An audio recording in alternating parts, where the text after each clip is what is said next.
What's up, survivalist? Jason here. Today I'm going to do a video on my grenade pouch survival kit.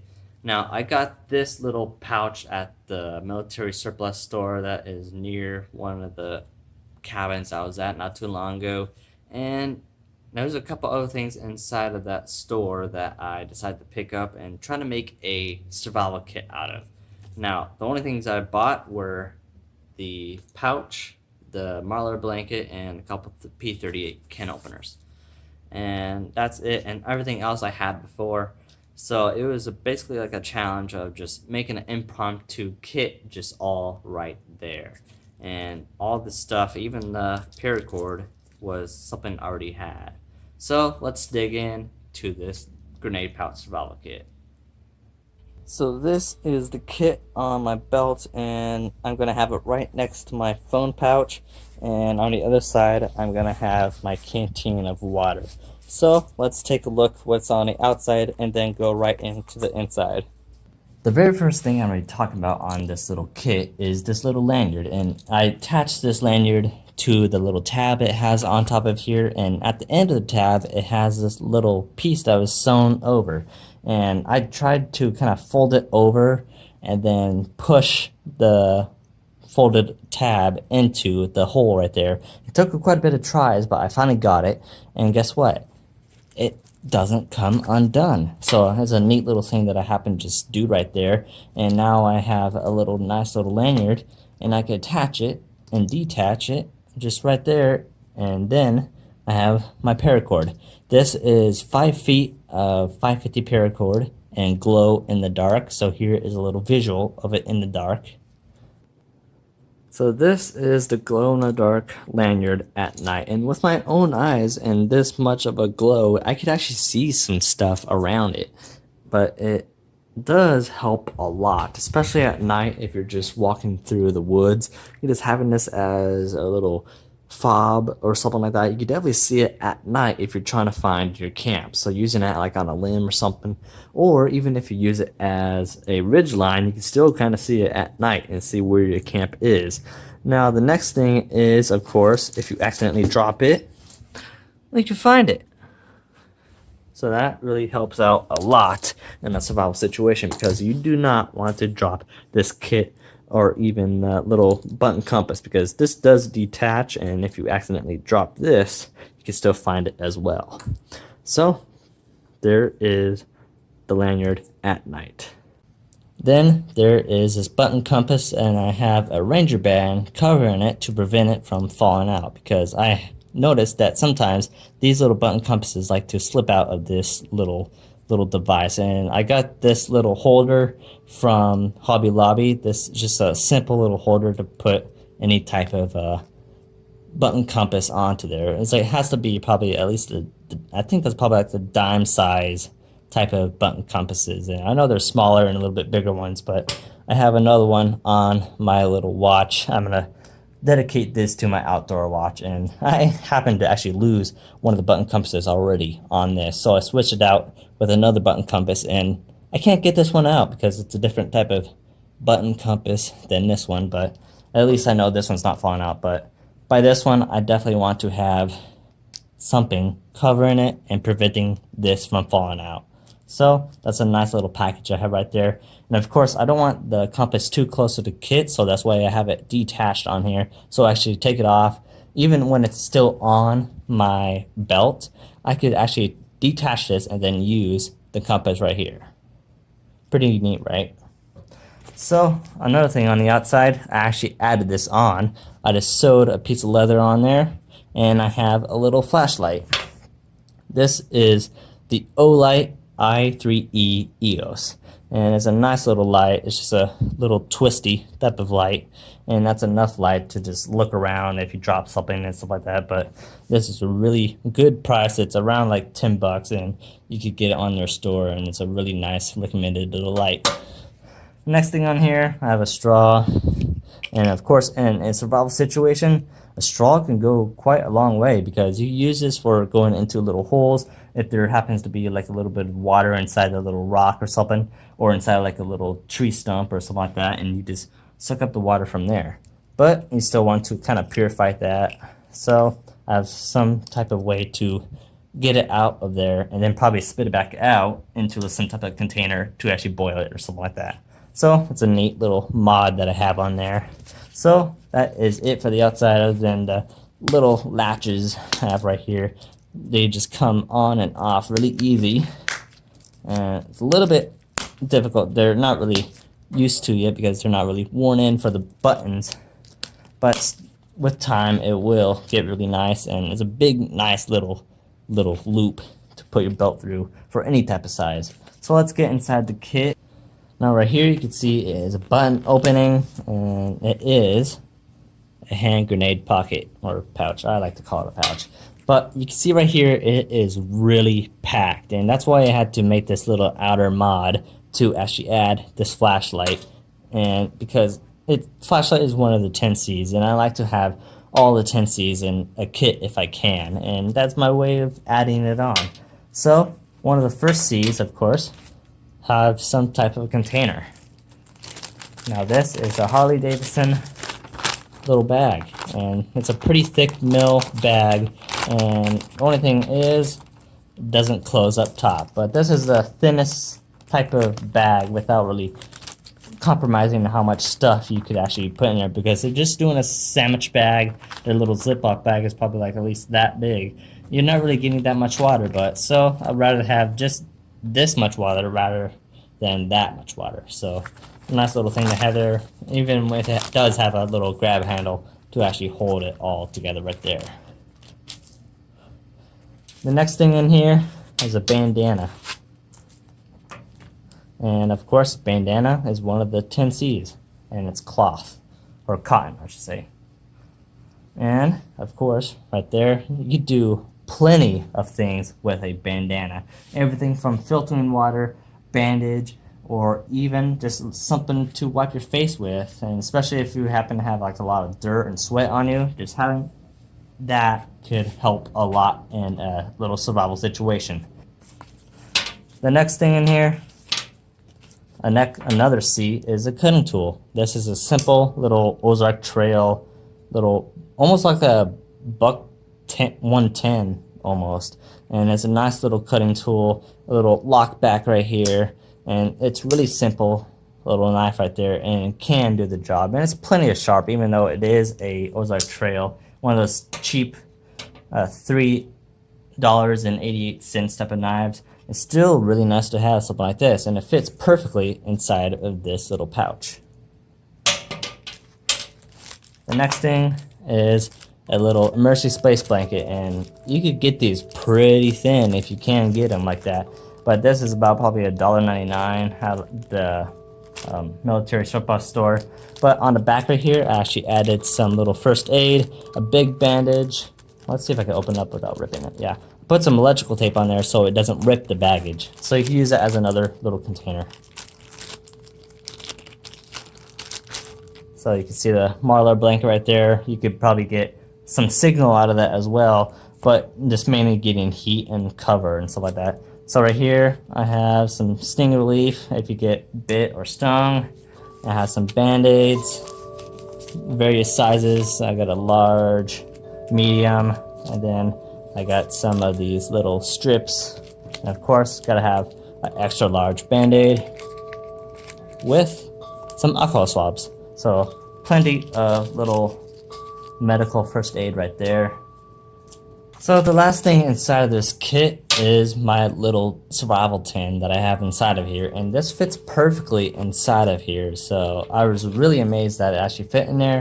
I was gonna do an Altoids tin, but I think I could fit a little bit better stuff inside of this. It is thinner on how high it is, but it is wider than a normal Altoids tin. So I decided to keep this inside of there because I could fit other stuff inside of this kit along with the Marlar blanket, because the Altoids tin is a little bit thicker and you can't really get that much stuff inside of this pouch. So let me get a little bit closer so I can show you what's inside of this tin.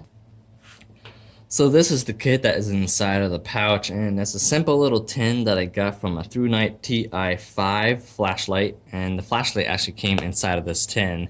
And there's like a variety of flashlights that they sell that come in these type of tins. So the first things on here are some Ranger bands, and I got a thick one and a thin one. And I believe these could be used for quite a lot of things, especially since a thick one and a thin one together. You could definitely organize some things, use it for medical purposes, or even use it for fire starting. But the one thing about using it for fire starting is you do not want to smell the fumes or take in any of the fumes, because those are really bad for you. So just keep that in mind if you're going to use this for fire starting or fire sustaining, I guess you could call it. The next thing on here is a little magnet card. And you're thinking, magnet card, why? Well, the thing is, it is a magnet. It sticks on there. But look at that.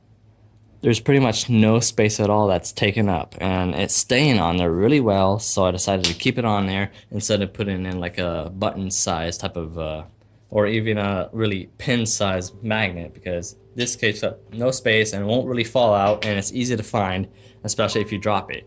So the thing with this is, probably if you're out so stranded in your vehicle, if you're going out four-wheeling or something like that, you could take this, stick it onto your car with a note, and it'll keep it there instead of just having a rock or just something like to tie it on. This will keep it on there for that much longer to keep it better. And probably even if you stick it underneath this, and it'll probably keep it a little bit more water resistant and doesn't really kind of get all mushy and stuff if you happen to have just a regular note card and stuff like that. But you could also use it for like navigating, especially if you have a needle. You just drag it across this, and then you have a magnetized needle. Alright, so let's get inside of this. This is just some electrical tape that's around this.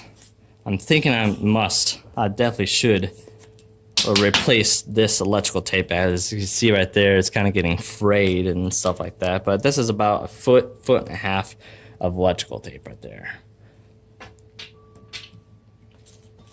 Alright, so let's get into the tin. On the lid, I got some little tabs on there, and I got a little match striker right there, and the electrical tape kind of keeps it a little bit more water resistant or waterproof.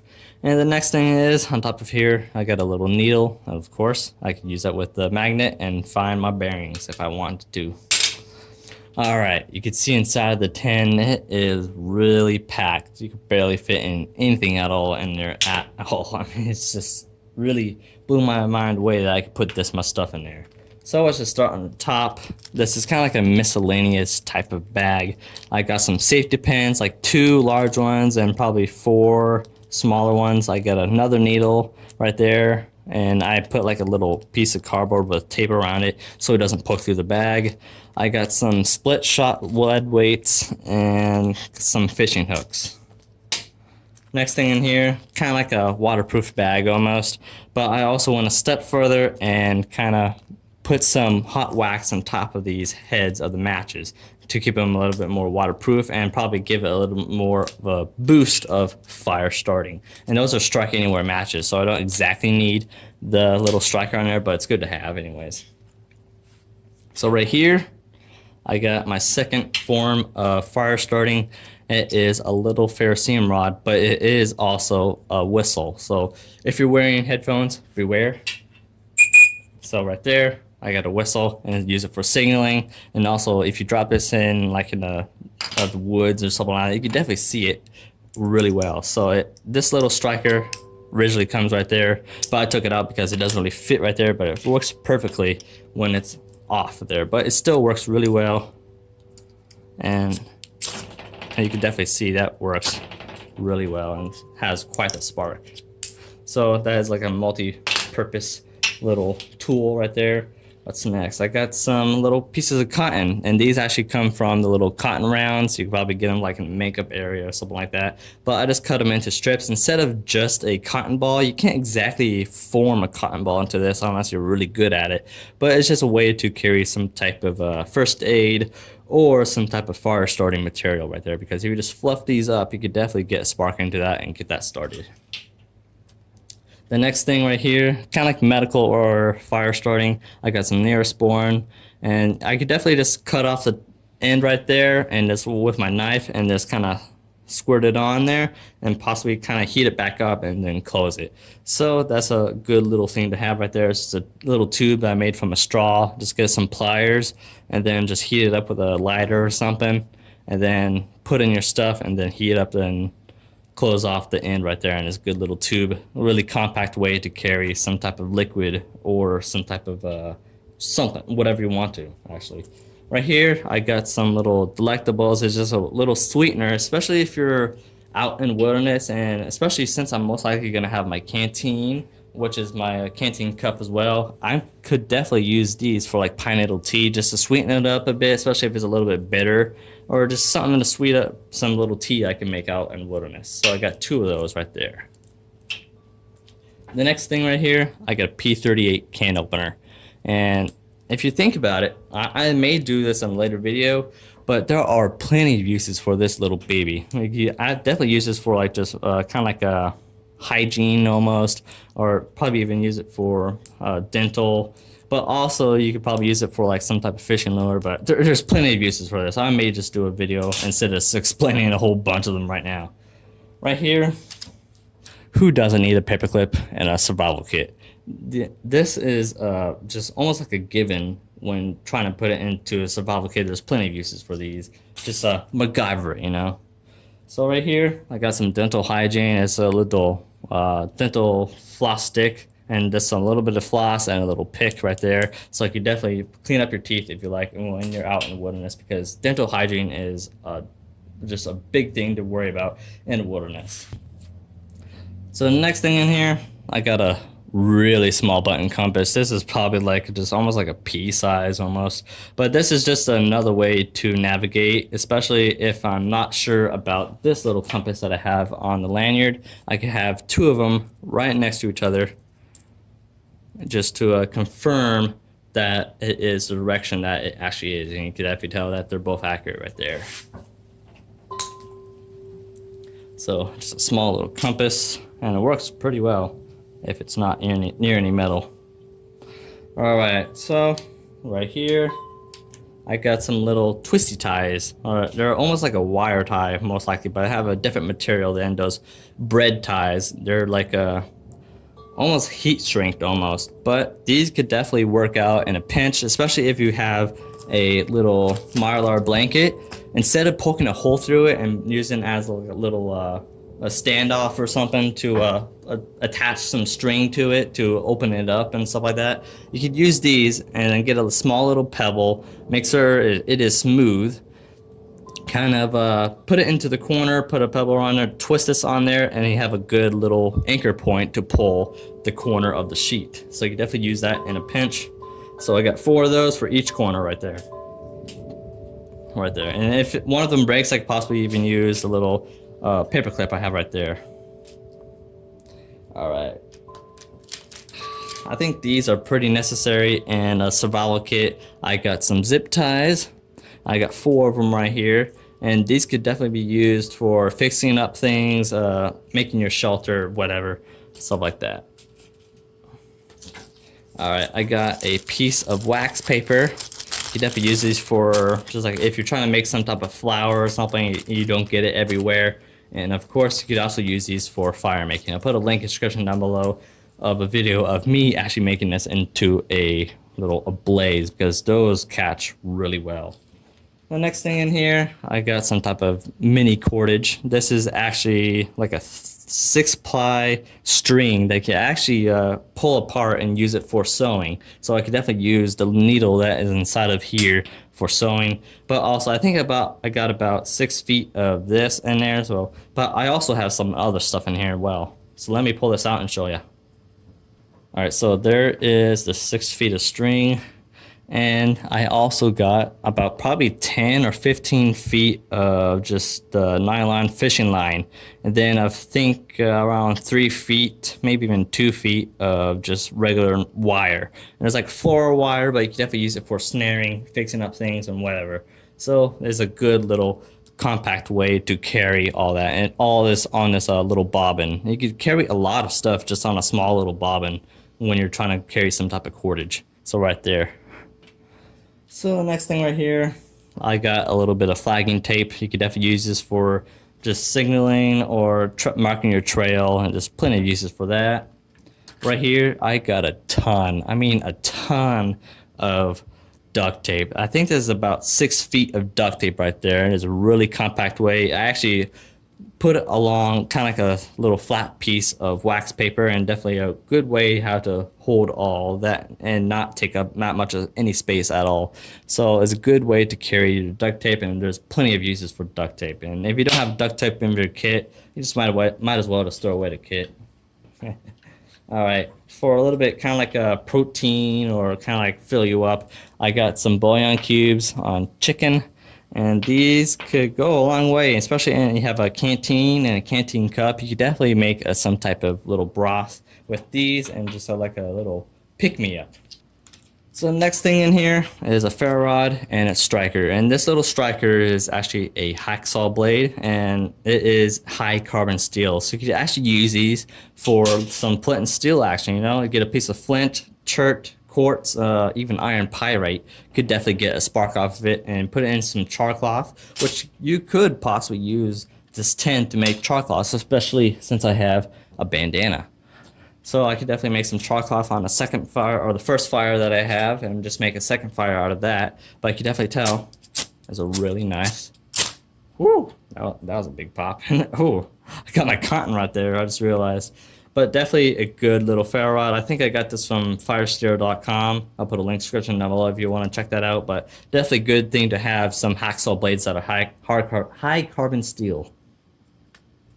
So right there, that's like another redundancy to my little ferro rod right there as well. Right here, I got some stormproof matches by Yuko or UCO, whatever you want to call it. And of course, I could strike them with my little striker on top of there.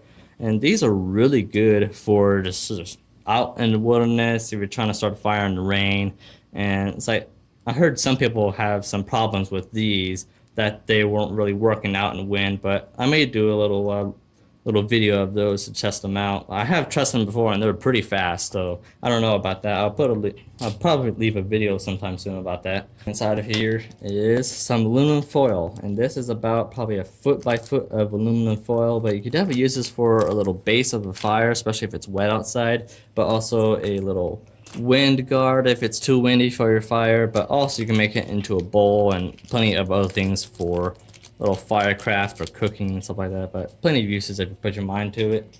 So right there, the last thing is a Fresnel lens, not Fresnel, Fresnel. It's French. Come on. Just kidding. But you could definitely use this for like kind of medical purposes, especially if you got a splinter or something and you're just trying to see where it is. You can just kind of magnify it. But if you're a little bit drowsy or just can't really see that well, you definitely use this for reading some of the stuff like that. But also you could definitely use it for solar ignition, especially if it's really sunny out like right now. But plenty of little things you could do with little this, and that will help in a little survival situation right there. Alright, so that is the full tin and the kit, and there's plenty of stuff that you can put inside of these little tins if you put your mind to it and you're really good at organizing. So that is the kit right there. So that was my grenade pouch survival kit, and I hope you liked it because I actually do love this little kit that I have just right here, because this is so compact and it has so much inside of it, and just because it could attach to a belt, I think I even like it more, even more than my little JD survival kit that I had so long ago. And I actually still do have, but I don't really carry it that much because I have to carry it in something big like a coat pocket or some type of bag. This I could actually attach to my belt, and I don't really have to worry about it going out anywhere. So I think this takes the rank of that survival kit. But if you don't know what that survival kit is, I'll put a link in the description down below. It's just a little survival kit inside of a pepper tin. So I want to get your guys' opinion on what should I take out, what should I put in, and how good of a kit do you think this actually is. I don't know if it's that much of a bias because I made it and because I'm thinking it's good, but I may be forgetting some things inside there that could fit inside of this little pouch, because there isn't a lot of space I can put on this, because I even had to attach this little piece of leather to get this little flashlight in, and it's not a lot of space that you could put inside of this little pouch. But I think it's a nice complete kit, even though it doesn't have water in it. So, I want to thank you all for sticking in this long video. I want to thank you all for watching. See you in the next one.